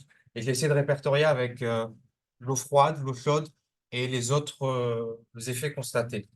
Et ce qu'on peut remarquer, c'est que pour l'eau froide, ça a plutôt un effet sur la récupération musculaire. Notamment l'immersion après l'exercice va améliorer la récupération, mais ça va affecter la qualité de sommeil. Ça a été trouvé dans une autre étude, Et dans une autre étude, eux, ils avaient étudié la douche avant le coucher et ils avaient constaté une amélioration de la qualité du sommeil. Ça peut être bénéfique, surtout sur des personnes ayant des difficultés d'endormissement. Le second bienfait de l'eau froide, c'est que ça ne diminue pas la resynthèse d'anticollagène. Et que lorsqu'elle est associée à la cryothérapie, on peut améliorer la récupération, notamment lors d'efforts prolongés type marathon. Concernant la colonne du milieu, donc c'est en lien avec l'eau chaude. Là, en fait, on est plus sur la performance, avec la première, l'acclimatation passive à la chaleur dans un sauna va améliorer la performance physique, mais chez les sujets jeunes. Le spa, lui, peut améliorer la performance en course, mais ça va dépendre de l'âge des participants. Et lorsqu'il est associé à l'exercice régulier, ça peut améliorer la fonction cardiovasculaire. Et il y avait un article qui avait étudié le sauna post-exercice sans apport hydrique. Et là, en fait, ils avaient constaté des adaptations hématologiques. La dernière chose, c'est que certes, l'eau chaude, on a l'impression que ça joue sur la performance, mais des fois, ça peut être un peu contre-productif. Notamment, il y avait un article sur les archers qui, eux, en fait, l'exposition à des températures un peu élevées entraînait en fait une mauvaise adaptation à l'entraînement et donc presque une sorte de contre-performance dans leur sport en question. Les autres effets un peu constatés, c'est notamment les bains contrastés où là, on améliore aussi la récupération, comme pour l'immersion après l'exercice, mais il n'y a pas d'effet significatif sur la douleur musculaire. Donc ça, on en avait parlé. La marche associée à la relaxation, donc ça diminue le stress chez les adultes en bonne santé. Et la randonnée associée à la balnéo, elle va aussi augmenter les fonctions physiques et cognitives chez les personnes âgées. Alors, je sais que certains avaient déjà vu cette présentation. Et lorsque j'étais passé, en fait, il y avait quelqu'un, je ne sais plus qui, mais avait posé une question, une remarque pertinente. C'était sur les lieux. Il m'avait posé la question, est-ce que j'avais vu les lieux des études? Donc, je ne l'avais pas fait. Donc, ça fait un petit upgrade de la présentation. Et donc, ça fait un peu de nouveauté aussi. J'ai essayé de le rajouter. Donc, j'ai classé, en fait, par article. Et alors, ce qu'on peut voir, c'est que les Allemands, toujours premiers, Ils en ont 3. Ils apparaissent 3 fois, avec les Autrichiens derrière, suivis enfin, tout autant que le Royaume-Uni et l'Australie. Et ensuite, on a quelques pays un peu Espagne, Pologne, Finlande. Et après, 2 autres pays un peu plus atypiques, le Qatar et Taïwan. Il y avait 2 articles dessus. Et après, pour nous, en tout cas dans cette revue narrative, il n'y a pas d'article français.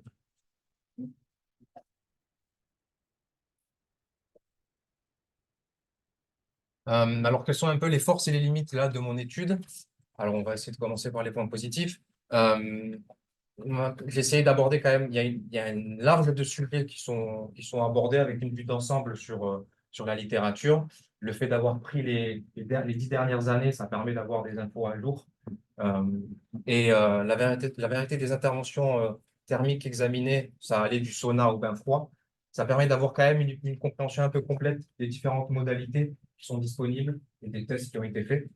Les populations incluses, ça allait des jeunes aux moins jeunes, en passant par les individus en bonne santé et les athlètes.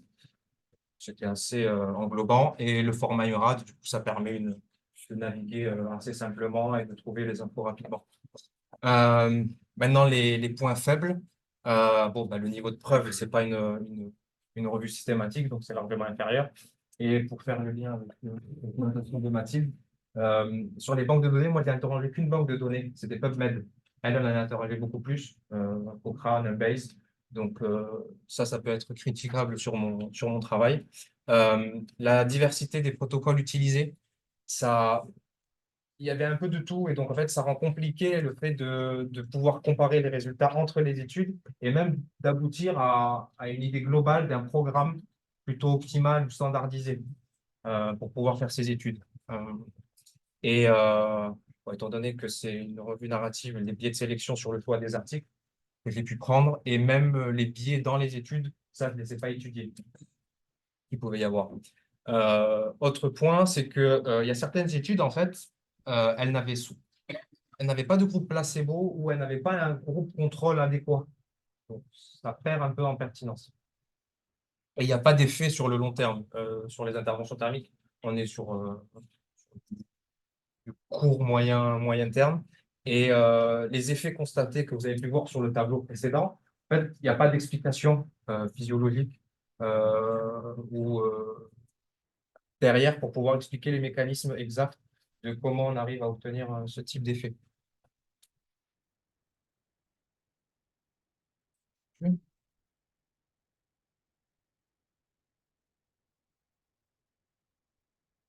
Donc, en conclusion, ce qu'on peut dire, c'est que la médecine thermale va offrir des perspectives assez intéressantes et prometteuses sur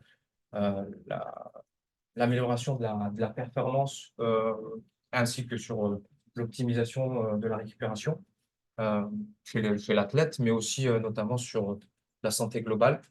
Alors après, il faut faire attention parce que concernant les méthodes, il y en a certaines qui peuvent avoir des avantages plutôt significatifs, mais d'autres peuvent aussi avoir des effets indésirables ou certains risques. Donc, il faut vraiment s'adapter en fonction des besoins, en l'occurrence ici de l'athlète, pour pouvoir apporter, via les professionnels de santé, une approche assez individualisée et la plus performante, entre guillemets, possible.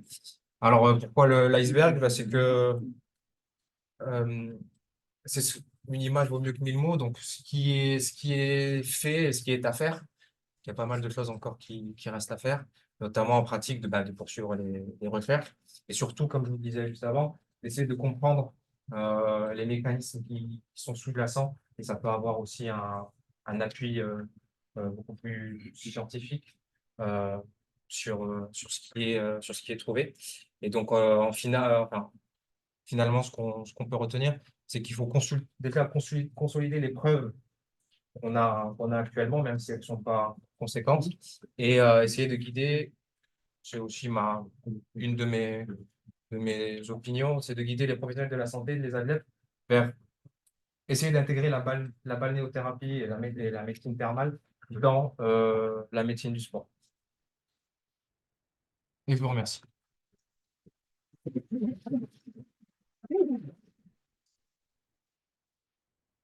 Voilà, merci pour cette présentation tout à fait intéressante et qui nous donne là aussi à nouveau des perspectives de recherche. Donc, on a encore des années de travail. C'est vrai que c'est deux mondes différents, hein, la médecine du sport et la médecine thermale. C'est aussi par rapport à la population, mais on va avoir dans la présentation suivante l'occasion d'évoquer toujours le domaine de la médecine du sport et de la possibilité pour le thermalisme de s'ouvrir aux athlètes ou en tout cas à une remise en forme. Donc, je vous remercie encore.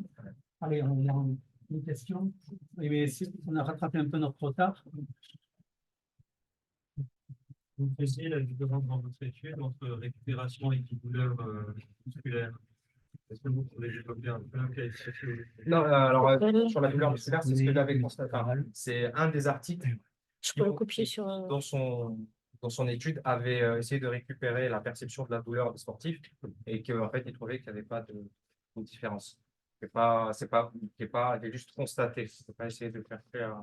Je veux dire, qu'est-ce que vous appeliez récupération? C'est récupération au niveau de la fatigue? Oui, fatigue et la douleur, parce que la douleur était diminuée. Ils avaient dans leur article de mémoire, sur la mémoire ne fait pas défaut, ils avaient évalué la douleur, est-ce que c'était amélioré ou non, et de mémoire, ils n'avaient pas constaté dessus effet. Et sur la récupération, par contre, là, c'était positif et c'était de l'ordre la moyenne des études, c'était 8 semaines. Donc, c'était sur la récupération, elle était sur ce temps-là. Et l'avantage, c'est qu'après la prestation du docteur Julia, c'est une étude française, donc moi, on en a déjà une. Alors, on voit la une. Voilà. Voilà, bien, je laisse la parole au docteur Julia. Il va nous parler de l'intérêt du pédalage pour la récupération. Étude Thermidor, docteur Elmer, une étude qui fait référence à Valois-Clébens, station qui m'est chère. Je vous laisse la parole. Bonjour à tous. Bonjour à tous. Merci, M. Cerizot, de nous avoir invités. Donc, Guillaume Elmer, qui est assistant des hôpitaux de l'université à la service physiologie clinique, qui est un élève de la médecine du sport. Et donc, moi, docteur Julia, je suis médecin rééducateur, MPR, formé par le professeur Hérisson à Montpellier et responsable de médecine du sport sur Montpellier. Donc, je suis ravi de parler maintenant, après cette belle introduction de l'état des lieux aujourd'hui de la médecine du sport et de la médecine thermale. Il n'y avait pas grand-chose en France, on avait constaté la même chose et finalement, ce travail, c'est la convergence d'une volonté du professeur Hérisson de donner un petit peu du lien et de la science sur la médecine sport et thermanalyse, et puis de Valois-Clébens qui souhaitait aussi se positionner là-dessus, voir un peu comment on pouvait scientifiquement les aider à démontrer l'effet, l'intérêt de l'eau thermale et du cœur thermal dans la médecine du sport. Donc, c'est cette étude de Thermidor, on acronyme un peu, c'est parti pas mal. En gros, l'idée, c'est beaucoup d'entraînement sur le vélo en eau chaude pour la performance sportive. Donc, milieu chaud humide, ça veut dire acclimatation. En gros, c'était est-ce que les cures thermales ou l'entraînement dans l'eau chaude et que peut nous permettre de s'acclimater. Donc, pourquoi est-ce que cette problématique est venue un peu, nous est venue à l'idée? On a fait un petit constat qui est effectivement que la chaleur impacte la performance. Ça, vous l'avez tous constaté, effectivement, c'est quand même beaucoup plus dur de performer quand il fait chaud, l'été notamment. Là, vous avez des images comme ça. Il y a des études qui ont montré que le même marathon réalisé en Australie en début d'été et en fin d'été s'accompagnait énormément d'un ballon au début et pas à la fin. Donc, c'est les mêmes athlètes, uniquement qu'il y a eu une acclimatation au quotidien. Et donc là, effectivement, il y a plein d'exemples qui nous montrent aujourd'hui qu'effectivement, c'est un peu difficile de performer en milieu chaud humide. Donc, l'idée, effectivement, c'est ce constat-là. Il y a deux études qui montrent qu'il y a une baisse de performance, ça c'est contre la montre à vélo chez des non-cyclistes, et on se rend compte que en fonction de la condition chaude, quand on a une condition chaude, on perd 15%, 17% de performance. Je vous cite une deuxième étude là qui est chez les cyclistes, qui est intéressante parce que on va y revenir par la suite. Eux, ils ont étudié après l'acclimatation, mais là, c'est à l'instant T. On prend des cyclistes entraînés, on leur fait faire une épreuve d'effort, on a leur performance qui est en haut, et puis on les met dans le milieu chaud humide. Soit on les amène au Qatar, qui était le cas là, parce que notre collègue Sébastien Artini, qui maintenant est Montpelliérain à la base, qui est revenu au CREL de Montpellier depuis cette année, qui était directeur de recherche au Qatar, à Spétard, sur l'acclimatation. Il avait fait venir des sportifs. Et le jour J, à J+1, ils avaient constaté une diminution jusqu'à 25% de la performance sur contre-la-montre. Donc là, il y a vraiment un impact important de l'effet chaleur et humidité. Alors, au Qatar, l'humidité, ça dépend des jours, mais de la chaleur en tout cas. Donc ça, c'est voilà, une réalité. On avait observé ça. Après, on s'est dit, est-ce qu'on peut s'adapter à la chaleur? C'est une chose. La réponse est assez logique. Vous la connaissez, j'imagine. C'est oui. Et après, c'est comment est-ce qu'on peut s'adapter? Donc, je ne vais pas vous faire un cours de physiologie. Je suis aussi incompétent que vous, mais bon, j'ai un petit peu lu. Et donc, il y a des effets d'adaptation centrale au niveau de la VO2 max, mais surtout au niveau hématologique, avec le volume plasmatique qui augmente, mais également les capacités de régulation de la température avec le débit sudoral qui est augmenté. Plus on transpire, plus on s'équilibre au niveau de l'homothermie. Donc, c'est important de bien transpirer. Donc, les gens qui transpirent beaucoup, c'est qu'ils ont une capacité de régulation qui est importante. Puis moi, ça m'arrange, ça justifie. Donc, par contre, la température cutanée interne va diminuer, la fréquence cardiaque va diminuer, et puis vous allez suer, mais en éliminant moins de sodium. Donc, vous allez devenir économe en perte de sodium. Tout ça, c'est des effets d'acclimatation. Donc, c'est un constat. Il y a de la littérature Perriard qui explique vraiment tous ces phénomènes-là. Si vous voulez vous intéresser à pourquoi ça marche, après, nous, on s'est dit, effectivement, c'est bien beau de montrer, l'étude que je vous ai montrée d'ailleurs, c'est quand on arrive à J+1, on est altéré. Et il a refait un test à J5 et à J13. Donc, les participants sont restés au Qatar. Ils se sont acclimatés naturellement en étant soumis à la chaleur pendant 13 jours.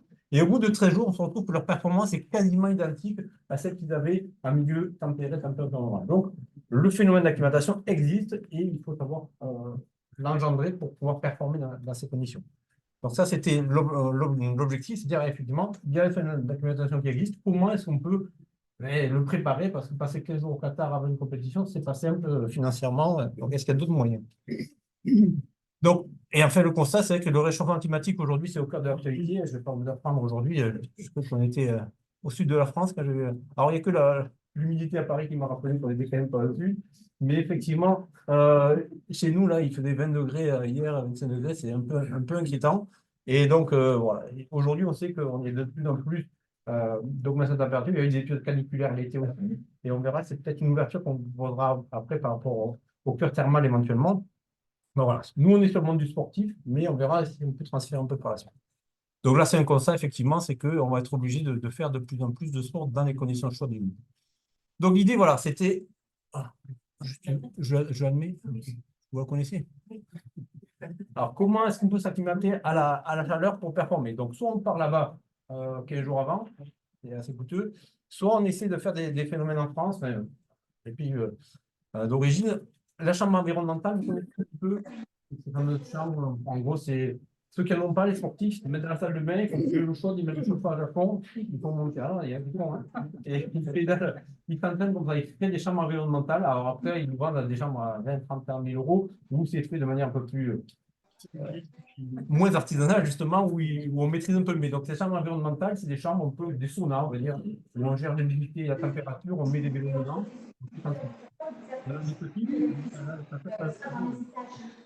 On part aussi à la Fédération française de rugby, ils ont une grande salle environnementale de 90 mètres. Ils font des plaquages, ils font du jeu pour se mettre dans donc ça, une des façons de faire, c'est vous n'avez peut-être pas, mais il y a des travaux qui ont montré que rien que de se mettre dans l'eau chaude, en passif, ça permettait d'engendrer certains effets d'acclimatation. Pas tous, mais quand même une grande partie des effets. Donc on se dit, là, on commence à faire le lien. Immersion passive en eau chaude, on ne va pas conclure, on ne fait rien, mais bon, je dis, voilà, est-ce qu'on ne peut pas utiliser cette immersion passive pour voir un peu, pour challenger un peu, parce que ces chambres environnementales sont très compliquées à obtenir pour entrer, quand vous avez une équipe de rugby avec 25 joueurs à faire entrer dans une chambre environnementale, à part de la marque aussi, c'est un peu compliqué. Donc voilà, donc l'idée, on s'est dit, on va essayer de voir. Donc, la chambre environnementale, je suis un peu plus vite que mes diapos. Ça a montré effectivement que quand on s'entraînait dans la chambre environnementale, on faisait 10 sessions à soit 40 degrés, soit 13 degrés de groupe. Et on a montré que quand on s'entraînait pendant 10 sessions à 40 degrés, on faisait un contre-la-montre en milieu chaud au départ pour voir le niveau. On les entraîne un groupe à 40, un groupe à 13, on refait le test à la fin et on en voit qu'on y a une amélioration significative de la performance dans le groupe expérimental, à la fois quand on le fait pédaler dans l'eau chaude, pédaler dans le milieu chaud, mais également dans le milieu froid. Donc, il y a un transfert du gain qui est aussi dans le milieu tempéré. Donc, finalement, vous améliorez vos performances, certes, d'acclimatation, mais aussi dans votre environnement naturel tempéré. Et groupe contrôle qui s'entraîne nuit à 13 degrés n'a pas eu d'amélioration. Donc, les chambres environnementales, ça marche. L'immersion passive, je vais en parler, effectivement. Là, vous n'avez que le résultat du groupe contrôle, mais effectivement, on se rend compte que le fait de rester pendant 40 minutes après un entraînement, vous faites une session d'entraînement et puis vous faites votre récup pendant 40 minutes dans de l'eau, le groupe qui est dans l'eau chaude, c'est 33 degrés. Non, ça c'est le contre-la-montre. Mais l'eau chaude était à 40 degrés. Quand on reste 40 minutes dans l'eau chaude à 40 degrés, on a une amélioration de la performance en milieu chaud. Par contre, par rapport à l'entraînement qui était en chambre environnementale, l'immersion passive n'améliore pas les performances en environnement neutre. C'est juste ça acclimate, mais on ne transfère pas aussi bien. Donc, voilà, on s'était dit, on a d'un côté la capacité, en immergeant dans l'eau chaude, d'avoir une partie d'adaptation.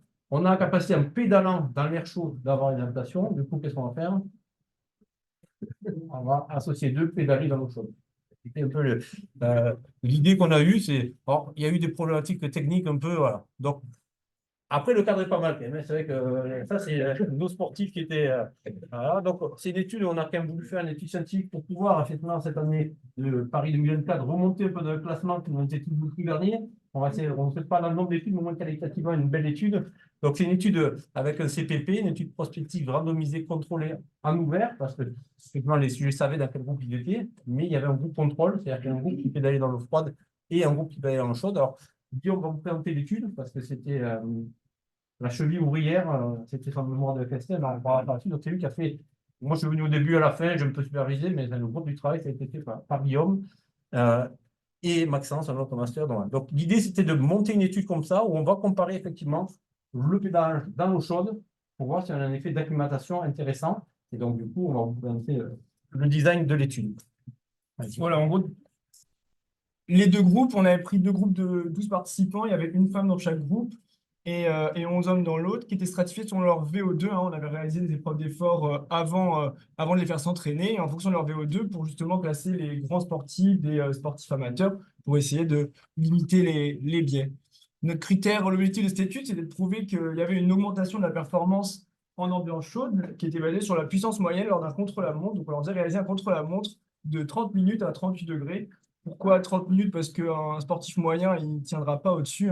Ça aurait été des sportifs pros, on aurait fait un peu plus long. Et du coup, comme disait Marc, la thermoroom, c'est cette pièce-là, c'est celle du Krebs de Montpellier, celle-ci. Donc, c'est une pièce close dans laquelle on régule la température et le taux d'humidité. On peut faire varier comme on veut. Ensuite, les critères de jugement secondaire, c'est comme on disait tout à l'heure, on a vérifié les marqueurs d'acclimatation centrale, donc température rectale, température cutanée, débit sudoral et hydratation. Et ensuite, voir si on avait une augmentation de la performance aérobie. Donc, on leur a fait passer des tests en milieu neutre, savoir si ils augmentaient leur performance aussi. Alors, pour ça, le design de notre étude, donc on faisait des tests au CHU de Montpellier, une épreuve d'effort maximale.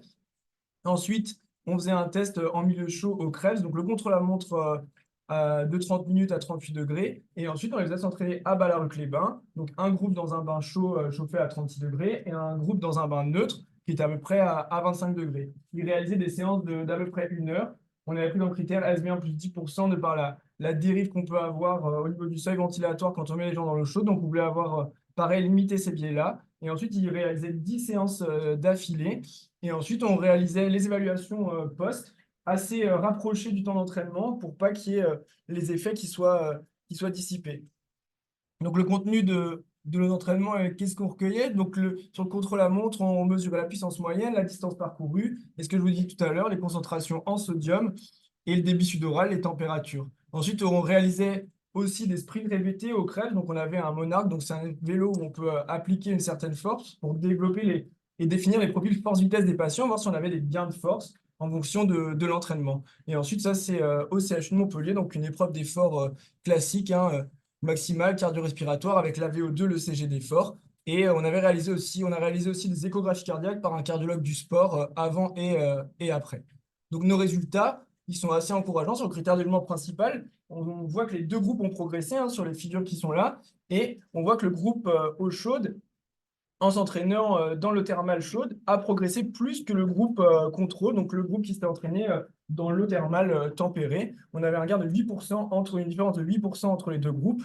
Mais les deux groupes ont progressé. Bon, ça, on s'y attendait un peu avec l'entraînement, hein, mais d'avoir une différence significative, c'était plutôt intéressant. Au niveau des critères de jugement secondaire, par contre, on n'a pas retrouvé de différence significative. On va développer pourquoi par la suite, tant au niveau du volume plasmatique, donc tout ce qui est profil hématologique, au niveau des températures centrales et cutanées, de la performance en milieu ambiant, du débit sudoral et de la concentration en sodium de la sueur.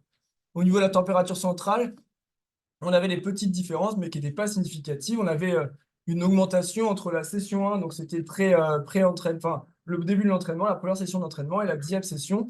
Et on regardait surtout le temps qui passait au-dessus de 38 degrés 5. 38 degrés 5, c'est la limite pour développer des adaptations physiologiques centrales de l'organisme. Et on voit que le groupe en eau chaude passait plus de temps au-dessus de 38,5 que le groupe en eau froide. Donc, au niveau de nos résultats, on a augmenté la puissance en milieu chaud. On a des résultats qui sont à peu près similaires à la littérature, hein. Les 8% de gain, on les retrouve dans d'autres études qui étudiaient la chaleur et la performance. Et après, on s'est posé la question de pourquoi et comment on avait pu avoir ces gains. Ce qui revenait comme hypothèse la plus probable, c'était surtout une adaptation périphérique, donc un gain de force musculaire par production de heat shock protéines. Les heat shock protéines, c'est des protéines qui sont étudiées assez récemment et qui se développent quand on soumet l'organisme à la chaleur et les membres à la chaleur, et en fait, elles favorisent l'hypertrophie musculaire. Ensuite, pour étayer cette hypothèse, on a l'étude des profils force-vitesse qui est encore en cours, qui n'a pas encore été réalisée par le CREF, mais c'est en cours d'étude. Ensuite, on se posait la question, est-ce qu'on avait les adaptations centrales? Bon, c'est peu probable au vu des résultats des critères de jugement secondaire, et on va essayer de discuter pourquoi. Donc, dans les limites, ce qu'on peut relever, c'est que peut-être qu'on n'a pas assez stressé physiologiquement nos athlètes. On avait une eau à 36 degrés, une eau à 26. On regarde dans les études, la plupart du temps, les eaux, elles sont entre 36, 38, ça peut varier. Donc, est-ce que la température de l'eau n'était pas assez chaude? Ça, malheureusement, on ne peut pas le jouer parce que à Ballaruc, leurs bains sont à 36 degrés et ça, on ne peut pas le moduler. Les choses sur lesquelles on pouvait jouer, c'était la hauteur d'immersion. Donc là, vous voyez, c'est une photo de l'étude avec l'étang derrière. Le cadre était vraiment, vraiment sympa. Et ils étaient immergés jusqu'aux hanches. Et donc voilà. Après, on ne pouvait pas non plus les immerger corps entier, comme on peut retrouver dans certaines études de sauna ou de bain, hein, quand ils s'immergent complètement jusqu'au cou, de par la fréquence cardiaque qu'on devait suivre avec les ceintures. Donc pour ça, nous, on avait choisi de les immerger pas entièrement.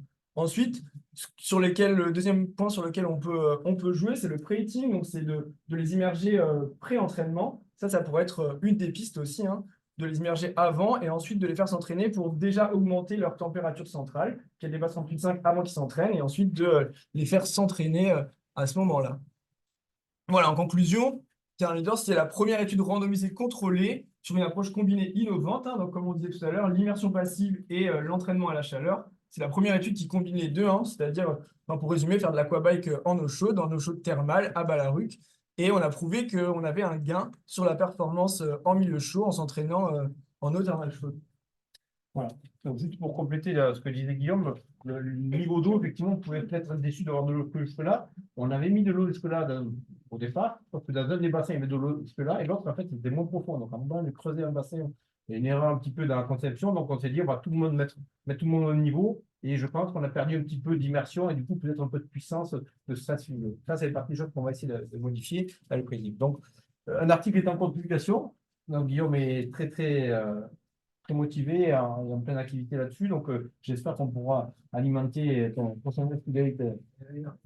La partie, elle est très bien faite par rapport aux autres articles que j'ai intégrés sur la méthodologie. Bien, sans vous. C'est vrai que c'est été accompagné financièrement par les Ballaruc, mais ça a été aussi monté par le CHU avec l'équipe de recherche chimique derrière, où on a effectivement on a tous les seuils, tous les critères de validité de méthodologie corrects sont validés. Donc, effectivement, cet article est en cours. Après, l'idée, c'est effectivement proposer une alternative, dire au cœur thermal, vous pouvez peut-être accueillir des équipes qui vont aller performer dans des environnements chauds humides. S'ils viennent chez vous faire une cure, mais aussi s'entraîner dans l'eau chaude, vous avez des stressés suffisants pour les aider déjà à s'adapter. Donc, ça peut être une des ouvertures, notamment des cures thermales de Ballaruc. Et puis, on en a un peu plus loin, c'est vrai qu'il y a de plus en plus d'épisodes de canicule. Et est-ce qu'on ne pourrait pas imaginer que nos cures thermales soient comme un vaccin, un peu une préparation aux patients, aux épisodes de caniculaires qui vont arriver? Donc en se disant, si jamais on les fait, certes, faire la cure, mais un peu d'activité, est-ce qu'on ne peut pas les protéger un petit peu contre l'hyperthermie qui va être de plus en plus fréquente? Ça peut être aussi un enjeu intéressant pour vous, pour dire, voilà, non seulement on soulage les douleurs, mais aussi on prépare au niveau santé la population des épisodes qui vont de plus en plus fréquents. Donc voilà, je crois que c'était tout. On voulait, donc oui, Guillaume présentait ce mémoire là, en septembre dernier. Il a été élu meilleur mémoire de FST, donc c'est le meilleur de médecine du sport au niveau national. Donc il a été reconnu comme meilleur mémoire, donc je la félicite. Et puis on souhaitait remercier surtout tous les partenaires, donc le CHU, mais surtout le CREM de Montpellier et Balaruc, qui nous a quand même beaucoup aidé pour monter cette étude-là, et surtout des participants, une participante, on a réussi à faire que 2 femmes, une à chaque groupe, mais les 24 participants, voilà, on payait un peu leur personne parce que bon, c'est joli quand même. En fait, PDF à 1 heure, c'est gentil. Voilà, je vous remercie.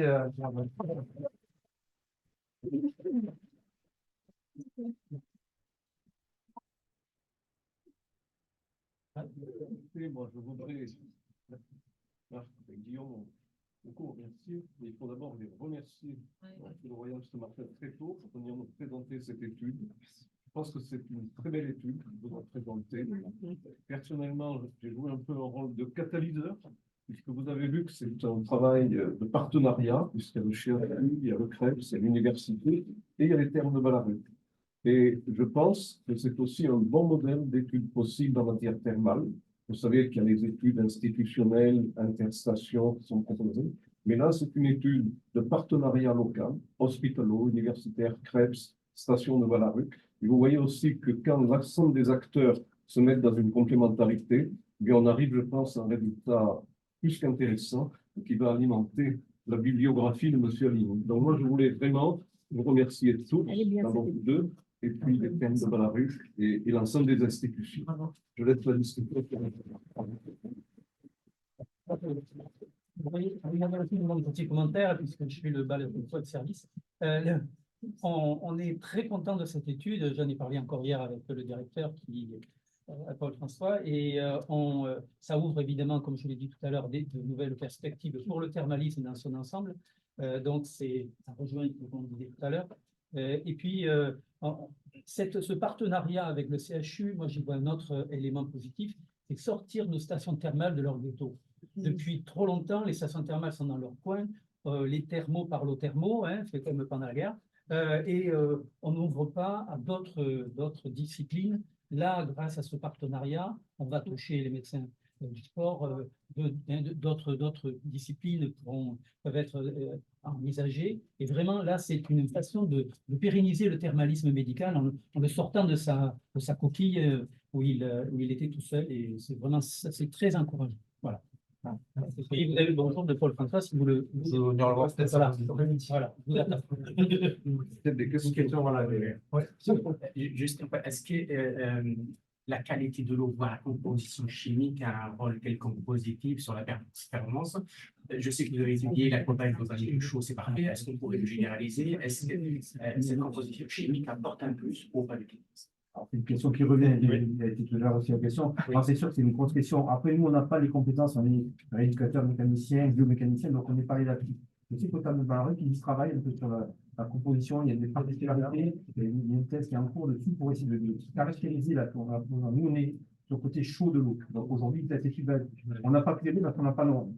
C'est un éducateur, ça fait de la mécanique, ça fait de l'humaine, mais je ne fais pas de la chimie, mais il s'y intéresse et j'espère qu'on pourra vous répondre sur le thème de Balaruc. Il y a une étude en cours. Pour le moment, on ne peut rien dire, tout est encore dans le travail, mais on a là aussi d'autres perspectives. L'année prochaine, venez l'an prochain. Moi, j'ai une question sur la durée de cet effet, parce que là, en même temps, on se rend compte qu'il y a une amélioration. Et combien de temps les sportifs pourraient espérer avoir cet effet, en fait, quand ils sont à nouveau remis dans un milieu Alors, la rémanence, je pense, ça a été étudié de l'acclimatation en chambre environnementale. Pas cette mais ça dure 2 semaines. 2 bonnes semaines. Donc, en gros, ça permet effectivement de programmer, de faire le voyage et d'aller encore côté. C'est des 40 heures, c'est compliqué.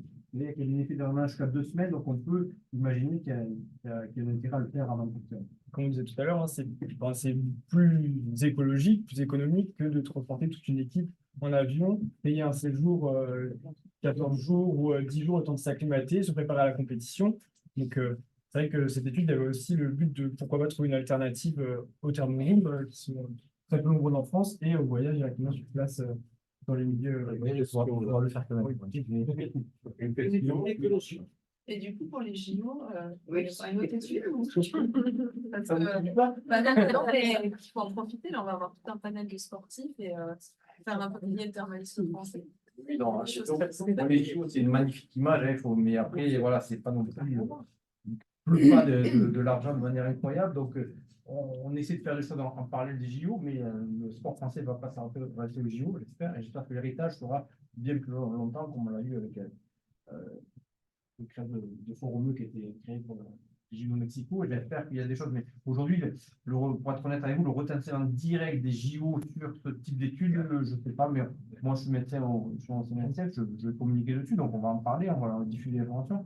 Maintenant, vous dire qu'on va préparer nos athlètes des JO avec ça, on n'est pas tout à fait encore, parce que voilà, c'est une première étape, mais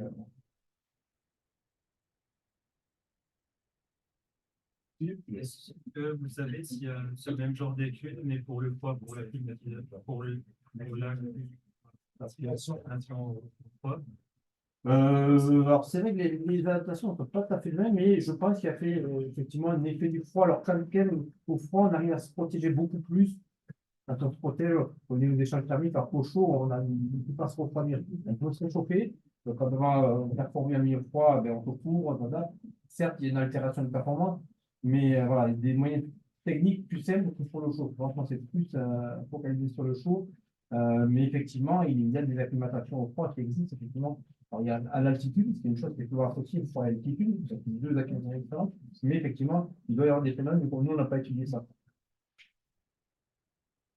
Petite question par rapport au thermalisme. Est-ce que ça peut être quelque chose qui peut être transporté aux curistes habituels qui viennent en terme?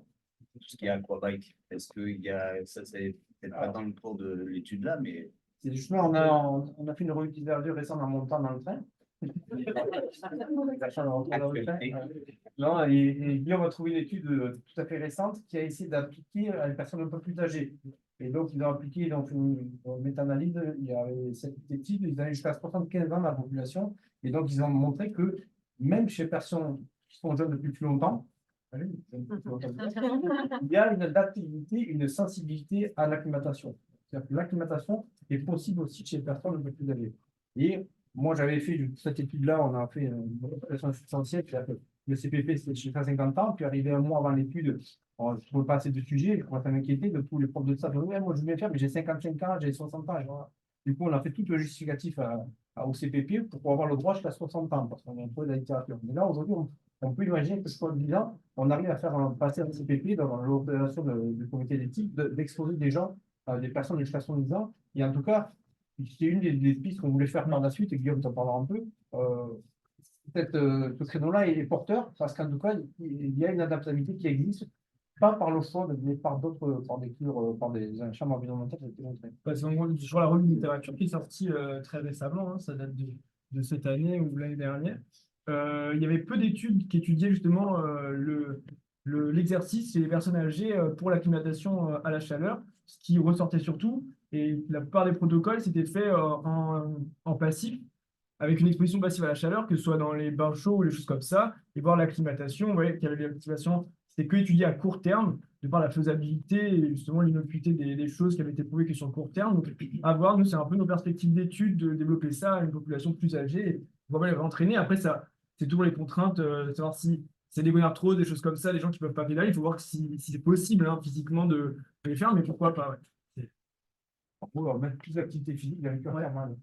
Aux hommes aussi, l'activité physique thermale dans l'eau. J'avais une petite question et une remarque, mais qui rejoint exactement ce qu'il disait, avec en plus une discussion hier que j'ai eue avec le futuriste de Dax. Et en fait, c'est vrai qu'on s'intéresse aux sportifs, Et enfin, moi, je suis médecin généraliste, donc j'aime bien la médecine du sport, mais j'essaie de prendre de la médecine du sport pour les patients, la population du tout venant. Et donc là, on est sur le sportif, mais effectivement, sur les curistes, avec les 3 semaines, intégrer de l'APA, ça commence à se faire apparemment à Dax.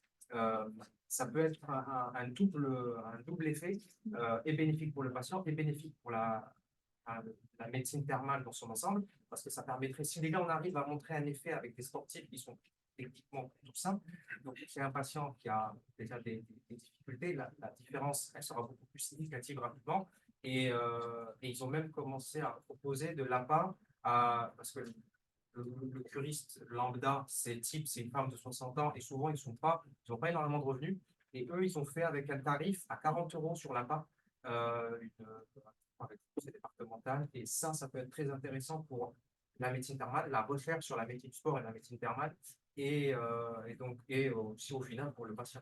Parce que 3 semaines, faire 5 cures, avoir une meilleure impact, enfin, surtout quand c'est orientation rhumato, plus rajouter de l'APA derrière, ça peut être un gros effet booster. Et après, juste une question sur le point de la cardio-pétentielle. Vous n'avez pas pu le faire parce qu'en fait, c'est le matériel qui tient la pas. transmission de l'eau, en fait, le Bluetooth, l'eau, ça coupe la transmission. Donc, comme nous, on voulait monitorer en temps réel leur fréquence cardiaque, une chose dans le cible, avec le l'eau s'arrête ici. Alors, il y a des cas, il y a des nageurs ont des bandeaux qui peuvent se mettre sur le front. On pourrait l'imaginer si on arrive, mais après, il faut qu'on trouve des termes où on a de l'eau jusque-là. Alors, c'est pas le cas, ils ne vont pas creuser des piscines pour nous, mais et puis démontrer que ça marche jusque-là et que si en France, il n'y a aucune lecture qui peut le faire, il faut faire des choses qui peuvent être faites. Nos piscines sont déjà assez profondes, les curistes qui sont généralement pas très grands, on plaignent déjà, ils ont le nez dans l'eau. Donc, si on l'a fait encore plus profonde, on pourrait utiliser l'apnée avec le tuba. On va faire la pause. Vas-y. Un commentaire et peut-être une conclusion aux 2 présentations qu'on vient d'avoir. La médecine du sport n'est pas l'une des 12 orientations de la médecine thermale. Et vous voyez que peut-être à l'avenir, de grands domaines comme la médecine du sport deviendront des domaines d'interface sur lesquels il faudra travailler. Merci à vous 3 pour ça.